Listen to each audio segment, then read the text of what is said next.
The average final freeze in Denver is May 5th, but that's not the best date to use when deciding if it's safe to plant sensitive veggies and flowers, because that really means about half of the freezes happen after that date.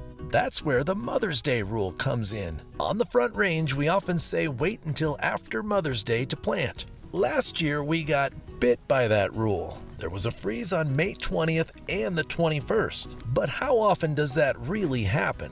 Well, Mother's Day is not always on the same date, so let's use this year's date, May 14th, for a case study. In Denver, over the last 10 years, there's been a freeze on or after May 14th 3 times, 30% of the time. Over the last 75 years at the Denver Central Park Weather Station, there's been 16 freezes on or after May 14th, about 21% of the time. That's a frost about once every 5 years. Tomatoes are probably not going to like those odds. So what if you wait until the 3rd week of May? Then it's only dropped to freezing 7 times in 75 years. That's just 9%. Tomatoes might like that number a little better. Of course, one of those 7 times was just last year, but the data shows that waiting one more week to May 21st reduces your freeze chances significantly. Meteorologist Cory Reppenhagen, 9 News.